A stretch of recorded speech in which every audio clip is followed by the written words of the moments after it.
साल 2005। जगह थी स्टैनफोर्ड यूनिवर्सिटी और स्पीकर थे स्टीव जॉब्स। उन्होंने वहां इतिहास के सबसे यादगार भाषणों में से एक दिया। पर पता है, ये सिर्फ एक भाषण नहीं था। ये थी जीवन की 3 ऐसी दमदार कहानियां जिनके सबक आज भी, इतने सालों बाद भी हमारी जिंदगी में गूंजते हैं। और इसका असर कितना गहरा है, जरा इस नंबर पर गौर कीजिए। सिर्फ स्टैनफोर्ड के अपने यूट्यूब चैनल पर इसे 4 करोड़ 30 लाख से भी ज्यादा बार देखा गया है। सोचिए, ये साफ बताता है कि जॉब्स की कही बातें, उनकी वो कहानियां आज भी दुनिया भर में लाखों करोड़ों लोगों को इंस्पायर कर रही हैं। पता है, इस भाषण की सबसे दिलचस्प बात क्या थी? इसे देने वाला कोई बड़ा प्रोफेसर या कोई स्कॉलर नहीं था, बल्कि एक कॉलेज ड्रॉप आउट था। और शायद यही बात, यही आयरनी इसे इतना पावरफुल और इतना यादगार बना देती है। जॉब्स ने कोई मुश्किल फिलॉसफी नहीं बताई, कोई बड़े सिद्धांत नहीं समझाए। उन्होंने बस इतनी सी बात कही, आज मैं आपको अपनी जिंदगी की 3 कहानियां सुनाना चाहता हूं। बस इतना ही। और उनकी इसी सादगी ने, इसी सिंप्लिसिटी ने वहां बैठे हर एक इंसान का ध्यान अपनी ओर खींच लिया। तो चलिए शुरू करते हैं उनकी पहली कहानी से। इसका टाइटल है कनेक्टिंग द डॉट्स, यानी बिंदुओं को जोड़ना। ये कहानी इस विश्वास के बारे में है कि जिंदगी में कुछ भी बेकार नहीं जाता, भले ही उस वक्त हमें उसका कोई मतलब समझ ना आ रहा हो। और इस कहानी की शुरुआत होती है एक बहुत बड़े और हिम्मत वाले फैसले से, कॉलेज छोड़ने का फैसला। जॉब्स को लग रहा था कि वो अपने माता पिता की जिंदगी भर की कमाई बस बर्बाद कर रहे हैं। क्यों? क्योंकि उन्हें दूर दूर तक ये समझ नहीं आ रहा था कि कॉलेज उन्हें उनकी जिंदगी का मकसद ढूंढने में कैसे मदद करेगा। कॉलेज छोड़ने के बाद की जो जिंदगी थी वो बिल्कुल भी आसान नहीं थी। कोई ग्लैमर नहीं था। वो दोस्तों के घरों में फर्श पर सोते थे, खाने के पैसे जुटाने के लिए कोक की खाली बोतलें वापस करते थे, और हफ्ते में बस एक बार, एक वक्त का अच्छा खाना खाने के लिए 7 मील पैदल चलकर मंदिर जाते थे। ये उनकी जिंदगी का एक बहुत मुश्किल लेकिन शायद सबसे जरूरी दौर था। अब इसी मुश्किल दौर में उन्होंने एक ऐसा फैसला लिया जो उस वक्त एकदम बेमतलब का लग रहा था, पूरी तरह से इरैशनल। उन्होंने एक कैलीग्राफी क्लास में जाना शुरू कर दिया, मतलब सुलेखन की क्लास। उस वक्त इस क्लास का उनके भविष्य के करियर से दूर दूर तक कोई नाता नहीं था, कोई कनेक्शन ही नहीं था। और कहानी का असली मतलब यहीं छुपा है। ठीक 10 साल बाद उसी कैलीग्राफी क्लास से सीखा हुआ हुनर पहले मैकिन्टॉश कंप्यूटर की खूबसूरत टाइपोग्राफी की वजह बना। सोचिए, ये एक जबरदस्त रिमाइंडर है कि हमें बस प्रोसेस पर भरोसा करना होगा। ये विश्वास रखना होगा कि आज जो ये बिखरे हुए डॉट्स दिख रहे हैं ना, वो आगे चलकर भविष्य में किसी न किसी तरह जुड़कर एक पूरी तस्वीर जरूर बनाएंगे। तो पहली कहानी थी भरोसे की।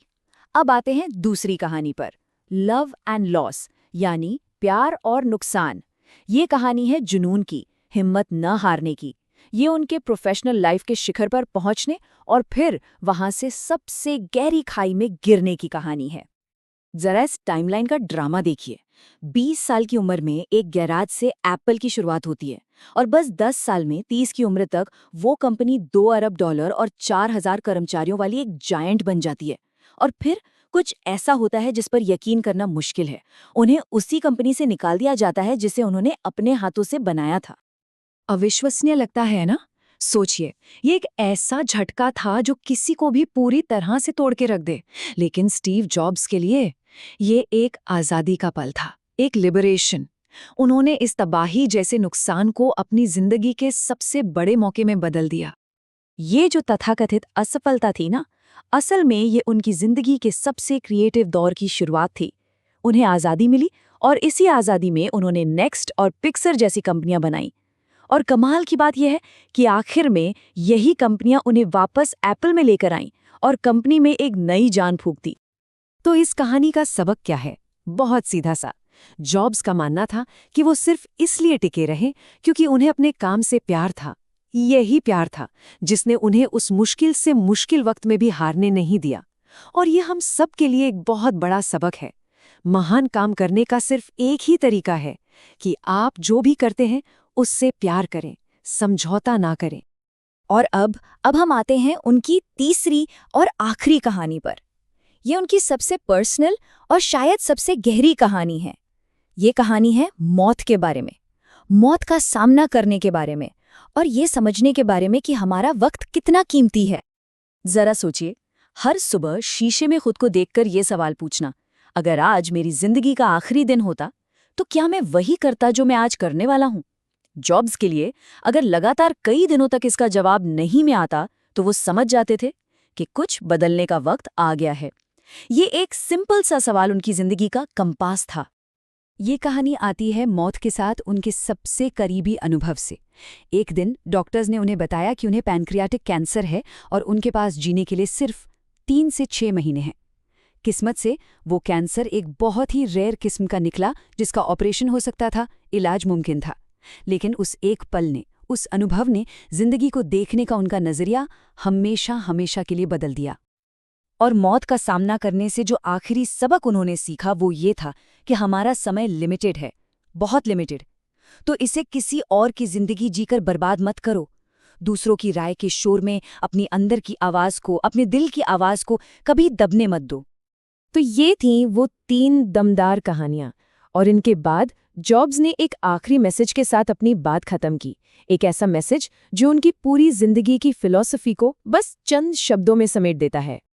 स्टे हंग्री, स्टे फूलिश, यानी भूखे रहो, मूर्ख रहो। ये लाइनें उन्होंने द होल अर्थ कैटलॉग नाम की एक पुरानी मैगजीन के आखिरी पन्ने से ली थीं। और जॉब्स के लिए इसका मतलब था हमेशा कुछ नया सीखने की भूख बनाए रखो और हमेशा इतने बेवकूफ या कहें कि साहसी बने रहो कि पुराने नियमों पर, पुरानी सोच पर सवाल उठा सको। कभी संतुष्ट मत हो। तो कुल मिलाकर इन कहानियों से हमें क्या सीखने को मिलता है? 4 जरूरी बातें। पहला, अपनी यात्रा पर भरोसा करो। दूसरा, जो भी करो उससे प्यार करो। तीसरा, ये हमेशा याद रखो कि वक्त लिमिटेड है। और चौथा, हमेशा सीखने के लिए हंग्री और सवाल पूछने और रिस्क लेने के लिए फूलिश बने रहो। ये ऐसे सबक हैं जो कभी पुराने नहीं होंगे, टाइमलेस। और आखिर में जॉब्स की ये कहानियां एक सवाल हम सबके सामने छोड़कर जाती हैं।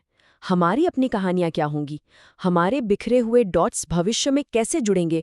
और हम इस दुनिया पर अपनी क्या छाप छोड़कर जाएंगे?